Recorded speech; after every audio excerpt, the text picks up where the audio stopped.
ಸ್ನೇಹಿತರೆ ನಮಸ್ಕಾರ. ನಿಮ್ಮೆಲ್ಲರಿಗೂ ಗೊತ್ತಿರುವಂತೆ ದುಬೈ ವಾಯು ಪ್ರದರ್ಶನದಲ್ಲಿ ಭಾರತದ ಯುದ್ಧ ವಿಮಾನ ತೇಜಸ್ ಪತನಗೊಳ್ಳುತ್ತೆ. ಈ ಒಂದು ದುರಂತದಲ್ಲಿ ಪೈಲಟ್ ಸಹ ಸಾವನ್ನಪ್ತಾರೆ. ಈ ಒಂದು ದುಬೈ ವಾಯು ಪ್ರದರ್ಶನದ ವೇಳೆ ಭಾರತೀಯ ವಾಯುಪಡೆಯ ತೇಜಸ್ ಯುದ್ಧ ವಿಮಾನ ಪತನಗೊಳ್ಳಿಕ್ಕೆ ಕಾರಣಗಳು ಏನು?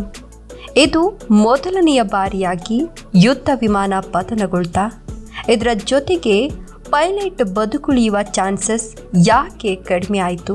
ಈ ಒಂದು ಯುದ್ಧ ವಿಮಾನ ಪತನಕ್ಕೆ ಕಾರಣಗಳು ಏನು? ಇದರ ಬಗ್ಗೆ ಒಂದಷ್ಟು ಮಾಹಿತಿಯನ್ನು ಕೊಡ್ತಾ ಹೋಗ್ತೀನಿ. ಸ್ನೇಹಿತರೆ, ಅದಕ್ಕಿಂತ ಮೊದಲು ಈ ರೀತಿಯ ಯುದ್ಧ ವಿಮಾನ ಪತನಗೊಂಡು ಅಲ್ಲಿ ಒಂದು ಪ್ರಾಣ ಹೋಗಿದ್ರು ಕೂಡ ಪಾಪಿ ಪಾಕಿಸ್ತಾನದ ಪತ್ರಕರ್ತನೊಬ್ಬ ಇದನ್ನು ಹೀಯಾಳಿಸಿ ಅಲ್ಲನ ಒಂದು ನೆರವಿನಿಂದಾಗಿ ಯುದ್ಧ ವಿಮಾನ ಪತನವಾಯಿತು, ಅಲ್ಲನೇ ಬಂದು ಯುದ್ಧ ವಿಮಾನ ಪತನಗೊಳ್ಳುವಂತೆ ಮಾಡ್ದ ಅಂತ ಖುಷಿಯಾಗಿ ಕೇಕೆ ಹಾಕಿ ನಗ್ತಿರ್ತಾನೆ. ಇಂತಹ ಪೈಶಾಚಿಕ ಮನಸ್ಸುಳ್ಳವರಿಗೆ ಏನು ಹೇಳಬೇಕೋ ನೀವೇ ಕಮೆಂಟ್ಸ್ ಮಾಡಿ.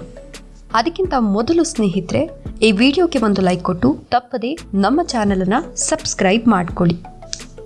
ಸ್ನೇಹಿತರೆ, ನಿಮ್ಮೆಲ್ಲರಿಗೂ ಕೂಡ ಈ ದುರಂತದ ಬಗ್ಗೆ ಒಂದಷ್ಟು ಮಾಹಿತಿ ಇರುತ್ತೆ. ಹೌದು, ಮೊನ್ನೆಯಷ್ಟೇ ಅಂದರೆ ಕಳೆದ ಶುಕ್ರವಾರ ದುಬೈನಲ್ಲಿ ವೈಮಾನಿಕ ಪ್ರದರ್ಶನ ನಡೆಯುತ್ತೆ.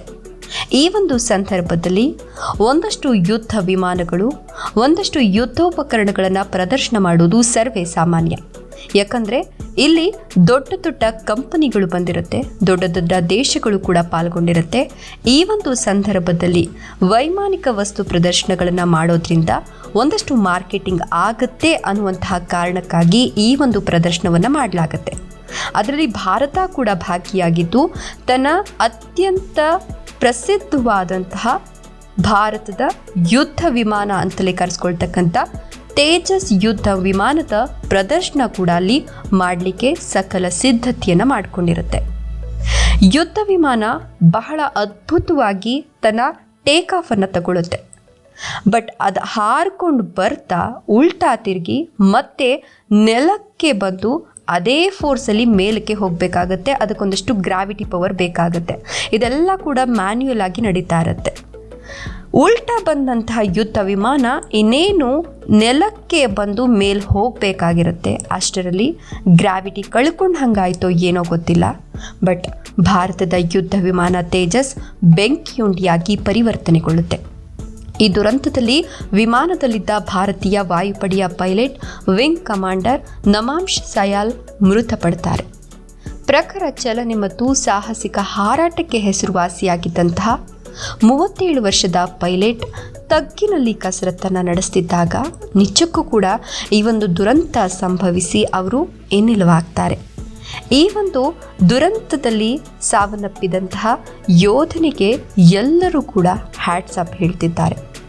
ಇದರ ಮಧ್ಯೆ 2024ರಲ್ಲಿ ಜೈಸಲ್ಮೇರ್ ಬಳಿ ಒಂದು ಅಪಘಾತ ಸಂಭವಿಸುತ್ತೆ. ಇದಕ್ಕಿಂತ ಮೊದಲು 2010ರ ದಶಕದ ಮಧ್ಯಭಾಗದಲ್ಲೂ ಕೂಡ ಈ ಒಂದು ಯುದ್ಧ ವಿಮಾನ ಸೇರ್ಪಡೆಗೊಂಡಿರುತ್ತೆ. ಸೊ ಈ ಒಂದು ಜೆಟ್ ಫೈಟರ್ ಏನಿದೆ ಅಲ್ಲ, ಇದು 2ನೇ ಬಾರಿಗೆ ಅಪಘಾತಕ್ಕೆ ಈಡಾಗಿರ್ತಕ್ಕಂಥದ್ದು. ಕಳೆದ ವರ್ಷ ಮಾರ್ಚ್ನಲ್ಲಿ ತೇಜಸ್ ಯುದ್ಧ ವಿಮಾನ ಜೈಸಲ್ಮೇರ್ ಬಳಿ ಅಪಘಾತಕ್ಕೀಡಾಗತ್ತೆ. ಬಟ್ ಅದೃಷ್ಟವಶಾತ್ ಪೈಲಟ್ ಸುರಕ್ಷಿತವಾಗಿ ಹೊರಗಡೆ ಬರ್ತಾರೆ. ಬಟ್ ಈ ಒಂದು ಯುದ್ಧ ವಿಮಾನ ಏನು ಪತನಗೊಳ್ತಲ್ಲ, ಅದರಲ್ಲಿ ಪೈಲಟ್ ಹೊರಗಡೆ ಬರಲಿಕ್ಕೆ ಸಾಧ್ಯ ಆಗಲಿಲ್ಲ. ಆದರೆ ಇದಕ್ಕೆ ಕಾರಣ ಏನು? ಎಂಜಿನ್ ಸಮಸ್ಯೆ ಆಯಿತಾ, ಪೈಲಟ್ ಏನಾದರೂ ವೈಫಲ್ಯಕ್ಕೊಳಗಾದ್ರ ಅಥವಾ ಏನಾಯಿತು ಅನ್ನೋದ್ರ ಬಗ್ಗೆ ಈಗ ವಾಯುಪಡೆ ಅಥವಾ ವಾಯುಪಡೆಗೆ ಸಂಬಂಧಪಟ್ಟಂತಹ ಅಧಿಕಾರಿಗಳು ತನಿಖೆಯನ್ನು ನಡೆಸ್ತಿದ್ದಾರೆ. ಇದರ ಬಗ್ಗೆ ಇನ್ನೊಂದಷ್ಟು ಮಾಹಿತಿ ಮುಂದಿನ ದಿನಗಳಲ್ಲಿ ಲಭ್ಯ ಆಗುತ್ತೆ. ಇದರ ಬಗ್ಗೆ ನಿಮ್ಮ ಅನಿಸಿಕೆ ಅಭಿಪ್ರಾಯಗಳನ್ನು ಕಮೆಂಟ್ಸ್ ಮಾಡಿ. ವಿಡಿಯೋ ಇಷ್ಟ ಆದರೆ ಲೈಕ್ ಕೊಟ್ಟು ಶೇರ್ ಮಾಡಿ. ತಪ್ಪದೆ ನಮ್ಮ ಚಾನಲನ್ನು ಸಬ್ಸ್ಕ್ರೈಬ್ ಮಾಡ್ಕೊಳ್ಳಿ. Thank you.